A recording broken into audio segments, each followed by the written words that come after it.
Hello बच्चों, class 10th अध्याय 3 धातु एवं अधातु।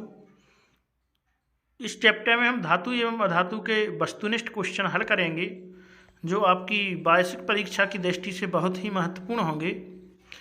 इन ऑब्जेक्टों को आप ध्यान से पढ़ें और इसमें हमने बहुत ही महत्वपूर्ण वस्तुनिष्ठ डाले हैं जो आपके वार्षिक एग्जाम के लिए बहुत ही महत्वपूर्ण हैं। आप ध्यान से देखें इनको। आपको इनके अलावा और कहीं से भी वस्तुनिष्ठ कंप्लीट करने की ज़रूरत नहीं है। यहाँ पे संपूर्ण वस्तुनिष्ठ आपको बताए जाएंगे। पहला है, धातु की चमकदार सतह होती है, यह धातु का गुणधर्म क्या कहलाता है। तो आपको पता है जो धातुएं होती हैं वो चमकदार होती हैं और वो आघात बांधनीय भी होती हैं। उनमें तन्यता का गुण पाया जाता है। वो विद्युत की सुचालक होती हैं तथा ऊष्मा की भी सुचालक होती हैं। इसी प्रकार से धातु की जो चमकदार सतह होती है, यह धातु का जो गुण है वो है धात्विक चमक। तो इसको कहेंगे हम धात्विक चमक। अगला क्वेश्चन है, धातुएं पीटने पर पतली चादर के रूप में फैल जाती हैं, यह धातुओं का कौन सा गुण कहलाता है। तो इसको हम आघात बांधनीय कहते हैं। लोहा को यदि हम पीटेंगे तो ये चादर की तरह फैल जाएगी। यह जो धातुओं का गुण है वो क्या है, आघात बाध्यता। अगला क्वेश्चन, तीसरा क्वेश्चन है हमारा, धातुओं में खींचने पर पतले तार परिवर्तन होने की क्षमता को क्या कहते हैं। तो हम उसको तन्यता कहते हैं। खींचते हैं और जो धातुएं जो पतले तार की तरह हो जाती हैं तो उसको हम तन्यता कहते हैं। और सर्वाधिक तन्य जो धातु है वो सोना है। जो सोना है वो सर्वाधिक तन्यता है उसमें। अगला क्वेश्चन है, धातुएं कैसी होती हैं। तो अभी हम आपको बता चुके कि जो धातुएं होती हैं वे ऊष्मा और विद्युत की चालक होती हैं, मतलब सुचालक होती हैं। और इनमें तन्यता का गुण भी पाया जाता, आघात बांधनीय होती हैं। ये धातुएं के गुण हैं। अगला क्वेश्चन है पांचवा, सोडियम को किस में रखा जाता है। तो आप जानते हैं जो सोडियम है वो अतिक्रियाशील धातु है, इसलिए इसको केरोसिन या मिट्टी के तेल में रखा जाता है। केरोसिन वही है, उसी को मिट्टी का तेल भी कहते हैं। तो सोडियम को मिट्टी के तेल में रखा जाता है जिससे यह ऑक्सीजन से क्रिया ना कर सके। यदि सोडियम को हम खुला छोड़ देंगे तो यह जल जाती है, आपको पता होगा। अगला छठवां क्वेश्चन है, द्रव अवस्था में पाई जाने वाली धातु है। तो यह मरकरी है। मरकरी मतलब पारा, इसका जो रासायनिक नाम है वो है Hg। तो द्रव अवस्था में पाई जाने वाली जो धातु है वो है मरकरी या पारा या Hg। अगला क्वेश्चन है, सबसे अधिक अभिक्रियाशील धातु जो है वो सोडियम है, Na। यह अगर इसको हाथ में खुला रख लें तो इसमें आग ही लग जाती है, आपको पता है। तो जो सबसे अधिक क्रियाशील धातु है वो सोडियम है। अगला आठवां क्वेश्चन है, अयस्कों में उपस्थित मिट्टी एवं रेत की अशुद्धियाँ क्या कहलाती हैं। तो अयस्क जो होते हैं इनमें जो मिट्टी और रेत की अशुद्धियाँ होती हैं ये अमलगम कहलाती हैं। क्या कहलाएंगी, अमलगम कहलाती हैं। अगला क्वेश्चन है हमारा, ग्रेफाइट एक है, आपको पता है जो कार्बन है, कार्बन के दो अपर रूप होते हैं। एक को हम हीरा कहते हैं और एक को ग्रेफाइट कहते हैं। तो यहाँ पे ग्रेफाइट जो है वो एक अधातु है और इसमें से विद्युत का चालन हो जाता है, मतलब यह विद्युत की सुचालक है और अधातु भी है। लेकिन अधातुओं का जो गुण होता है, ये गुण उनका है कि ये विद्युत की कुचालक होती हैं। लेकिन उनमें से एक ग्रेफाइट ऐसी अधातु है जो विद्युत की सुचालक है। तो ग्रेफाइट है कार्बन का अपर रूप। कार्बन के बता चुके हैं दो अपर रूप हैं, हीरा और ग्रेफाइट। और ग्रेफाइट जो है ये अधातु है और इसमें से विद्युत का चालन होता है। तो ग्रेफाइट एक अधातु है। अगला क्वेश्चन है 10वां, ग्रेफाइट विद्युत का होता है तो सुचालक एक ऐसी अधातु जो ग्रेफाइट है जिसमें से विद्युत धारा बह जाती है। तो यह विद्युत की सुचालक धातु है, अधातु है। अगला 11वां है, अधातुएं विद्युत की होती हैं। तो अधातुएं जो होती हैं विद्युत की कुचालक होती हैं, लेकिन जो ग्रेफाइट एक अधातु है जो विद्युत की सुचालक है और अधातुएं विद्युत की कुचालक होती हैं। अधातुएं कैसी होती हैं, विद्युत की कुचालक होती हैं।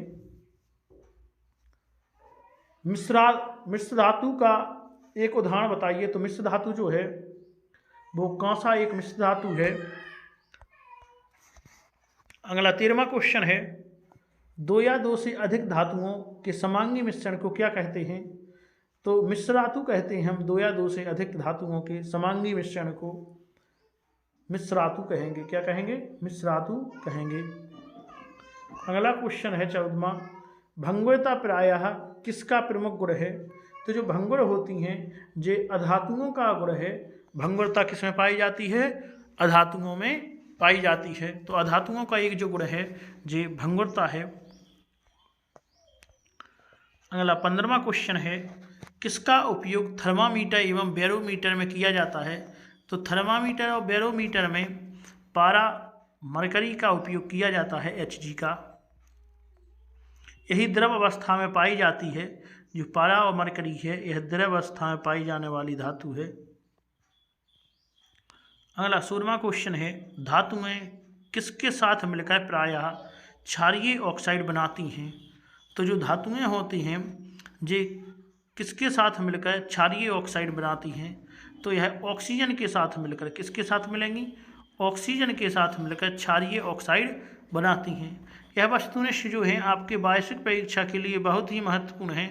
इस चैप्टर के जो महत्वपूर्ण वस्तुनिष्ठ क्वेश्चन थे वो हम इसमें लेके आए हैं। आप लोग वार्षिक परीक्षा के लिए इनको जरूर याद करें और अपने दोस्तों में शेयर करें। 17वां क्वेश्चन है, ऑक्सीजन के साथ मिलकर कौन अम्लीय ऑक्साइड बनाता है? तो ऑक्सीजन के साथ मिलकर जो अधातुएं होती हैं वो अम्लीय ऑक्साइड बनाती हैं।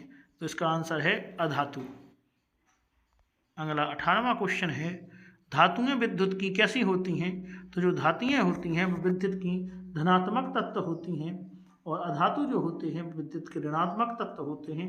तो धातुएं जो हैं वे विद्युत की धनात्मक तत्व होते हैं।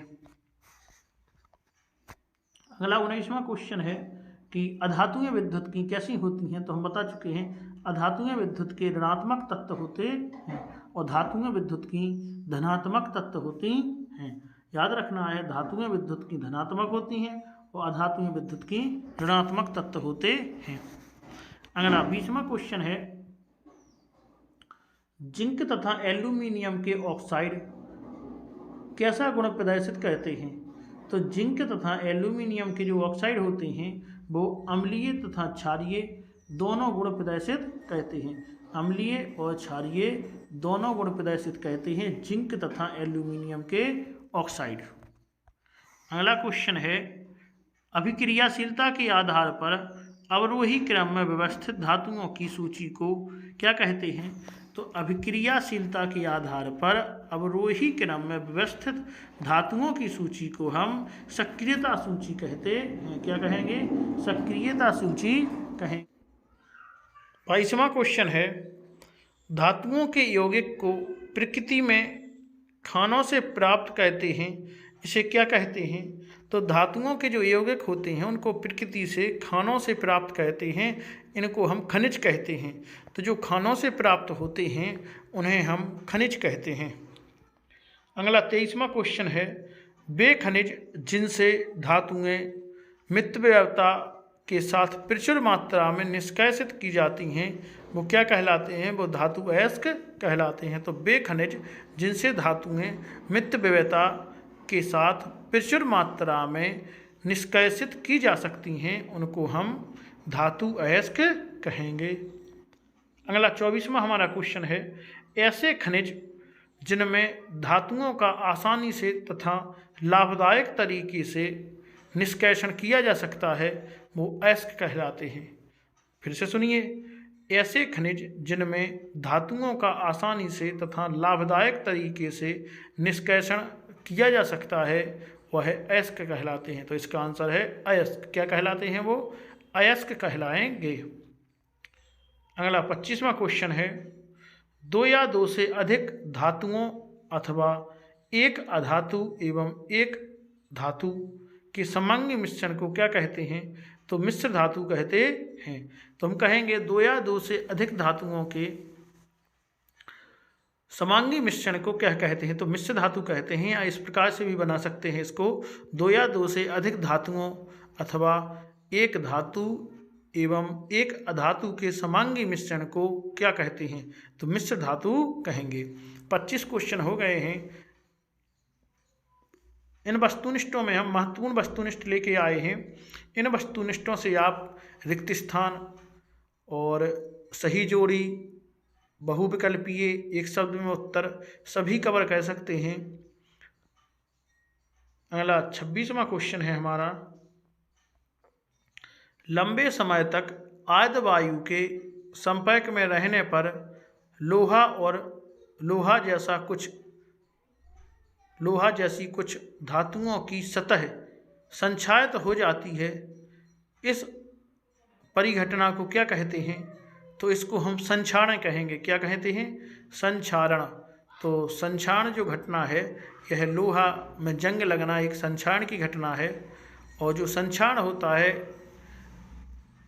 इसको बचाने, धातुओं को इनसे बचाने के लिए धातुओं पर पेंट किया जाता है, ग्रीस लगाया जाता है, तेल लगाया जाता है, विद्युत लेपन जैसी विधियां भी की जाती हैं। तो धातुओं को संक्षारण से बचाने के लिए यह विधियां हैं। और इनमें कहा गया है, लंबे समय तक आर्द्र वायु के संपर्क में रहने पर लोहा और लोहा जैसी कुछ धातुओं की सतह संक्षारित हो जाती है। यह परिघटना क्या कहलाती है? तो इस परिघटना को हम संक्षारण कहते हैं।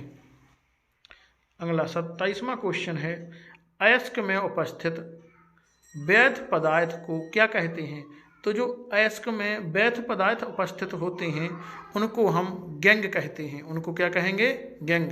तो अयस्क में उपस्थित वैध पदार्थ जो होते हैं, खराब पदार्थ जो होते हैं, उन खराब पदार्थों को गैंग कहते हैं। तो अयस्क में उपस्थित वैध पदार्थ को हम गैंग कहेंगे।